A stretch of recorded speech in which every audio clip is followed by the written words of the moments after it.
Regarde ça. Regarde aussi ça.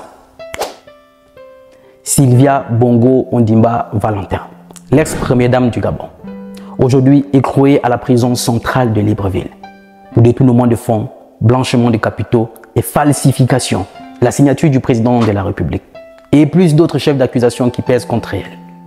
Qui l'aurait cru? Dans cette vidéo, je vais partager avec toi 2 leçons de vie extraordinaires qui se cachent derrière la chute de Sylvia Bongo Ondimba. Vous savez, depuis le 30 août dernier, après les élections présidentielles au Gabon où Ali Bongo avait été déclaré vainqueur, les militaires ont pris le pouvoir pour annuler cette élection, pour éviter un bain de sang parce que le peuple gabonais cette fois était déterminé plus que jamais. Mais surtout, d'après les militaires, ces résultats étaient tronqués, étaient biaisés. Et à cet instant, le président Ali Bongo a été mis en résidence surveillée, son épouse et son fils aussi avaient été interpellés. Et ça en est suivi une vague de perquisitions où on a découvert des mallettes d'argent chez le directeur de cabinet du fils du président de la République, Noureddine Bongo, ou encore chez le bras droit, M. Kim, l'aide de camp de la première dame. Ça peut paraître peut-être bizarre qu'une fois les militaires arrivent au pouvoir, pourquoi la perquisition se font juste chez ces gens-là? Le truc, c'est que le général Oligui Nguema, avant d'être à la tête de la garde présidentielle, était à la tête des services de renseignement. Comme lui-même l'a dit, nous, on les observait. On voyait toutes les manigances, on voyait tous les trafics qu'ils faisaient, mais on attendait le bon moment.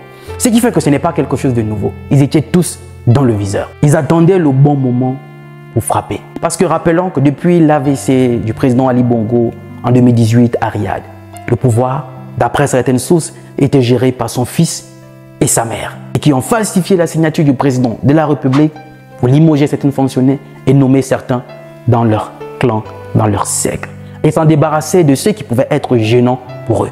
Comme rappelons-nous l'ex-directeur du cabinet du président Ali Bongo, Lacruche, qui avait été incarcéré à la prison centrale de Libreville.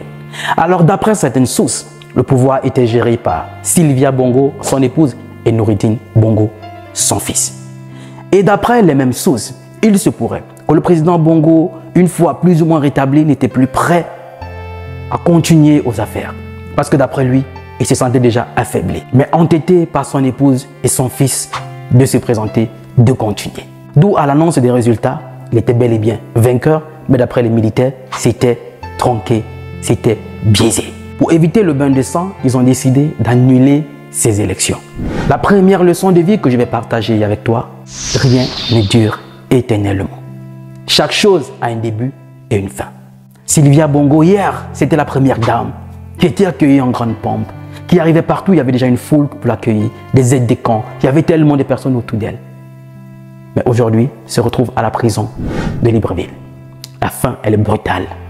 La chute, elle est triste. Hier, c'était comme ça quand elle arrivait, tout le monde l'attendait. Mais la voilà aujourd'hui, assise sur une chaise, en train de répondre aux questions, parce qu'elle sait consciemment sa liberté en dépend. Rien ne dure éternellement. Chaque chose a un début et une fin. Mais il faudrait que la fin soit meilleure. Pas cette fin qui est tragique, qui est malheureuse. Qui l'aurait cru?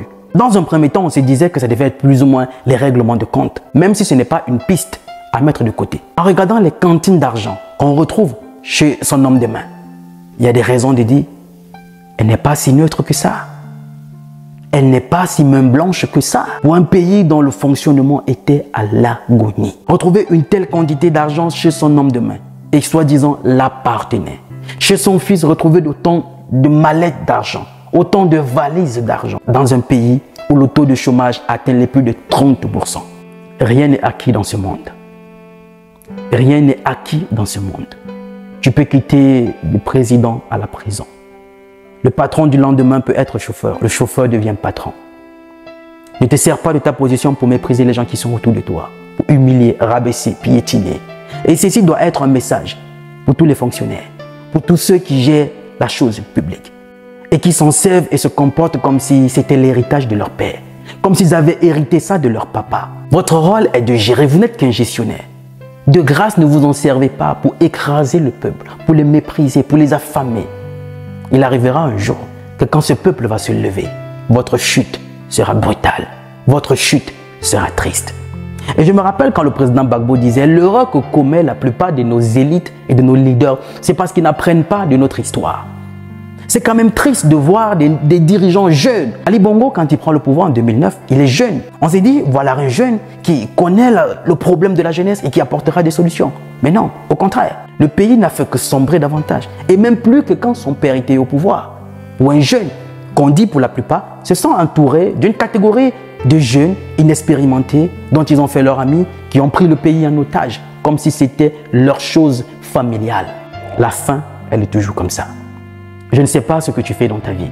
Je ne sais pas quel poste de responsabilité que tu as. S'il te plaît, sois au service du peuple. Et ne te sers pas de ce poste pour te servir toi, afin de mépriser ce peuple-là. Parce que la fin sera tragique, comme Sylvia Bongo. Qui l'aurait imaginé? La deuxième leçon de vie que je vais partager avec toi. Peu importe ce que tu fais, fais le bien. Peu importe ce que tu fais, fais le bien. Peu importe ta mission, peu importe ton travail, fais le bien. Parce que les gens ne regardent pas ce que tu fais, mais on regarde comment tu fais la chose. Sylvia Bongo a-t-elle bien travaillé? Certes, elle a forcément posé des actes qui sont louables. Mais en regardant tout cet argent chez son homme de main, qui l'appartient, chez son fils, sachant qu'elle est première dame d'un pays où il y a des fonctionnaires qui sont allés à la retraite depuis plus de 5 ans, mais n'ont jamais eu leur pension. Mais elle a des milliards comme ça à la maison. Pour une dame qui a des enfants, qui a forcément des parents et qui ont eux aussi travaillé. Mais si on n'a pas quand même ce sentiment de dire si mon père a travaillé pendant des années et qu'il n'arrive pas à toucher sa pension, est-ce que cela m'arrangerait? Et en tant que femme, en tant que mère, en tant qu'enfant de quelqu'un, au moins on devait dire payer les fonctionnaires, payer les retraités. Mais non, on a cet argent à la maison, on mène un train de vie inexplicable, au mépris des Gabonais. Il y a des jeunes qui sont sortis des écoles depuis 2017, 2018, 2019, 2020. Ne sont toujours pas intégrés. Il n'y a toujours pas de bourse budgétaire. Mais il y a des gens qui sont à la tête du pays, qui ont des quantités d'argent comme ça à la maison. Les gens ne regardent pas ce que vous faites. On regarde comment vous faites les choses. A-t-elle bien fait les choses? Non. Effectivement, voilà ce qui la rattrape. On parle de la présidence pour la prison. Comme pour dire que si Sylvia Bongo est partie de la présidence pour la prison, tout le monde peut passer par là. Rien n'est acquis dans ce monde. Rien n'est dû éternellement. Peu importe ce que tu fais, fais le bien. De manière à ce que demain, si tu n'es plus là, que les gens se souviennent de la bonne façon dont tu as fait les choses. Comme on disait souvent, ce balayeur de rue. Balaye les rues de manière à ce que si demain tu n'es plus là, que les gens se rappellent. Ici vécu un grand balayeur de rue. Donne le meilleur de toi. Parce que c'est ce que les gens retiennent. Comment tu faisais la chose et non ce que tu fais. Les gens retiendront le fait d'avoir affamé les Gabonais, d'avoir fait souffrir les Gabonais, d'avoir appauvri les Gabonais. Et surtout de n'avoir pas payé ces retraités qui ont travaillé durant des années, étaient incapables de percevoir leur pension. Et quand ils manifestaient, au contraire, on envoyait la police les gazer. Rien ne dure éternellement. Ceci doit être un message pour la plupart de nos dirigeants. On n'apprend pas suffisamment des histoires des autres. Vous n'avez pas appris de l'histoire de Bokassa, de Mobutu, de tous les autres, de Blaise Compaoré. Les histoires sont légion. Si on n'apprend pas des histoires des autres, c'est que nous sommes en train d'échouer. On fera forcément les mêmes erreurs et on récoltera les mêmes fruits que eux ils ont récoltés. Et c'est justement ça. Et il se pourrait, parce que Sylvia Bongo est de parents français, son côté français refaire surface. On dit qu'il faut l'extrader en France parce qu'elle est française, comme par hasard. Quand elle était première dame, elle pillait le pays avec tous ces milliards à la maison. Là, elle n'était pas gabonaise. Elle n'était pas gabonaise. Quand elle menait ce train de vie première dame où elle allait partout avec son passeport diplomatique de première dame, elle n'était pas gabonaise. De qui se moque-t-on? Chacun récolte ce qu'il a sémé. C'est justement ce que je voulais partager avec toi.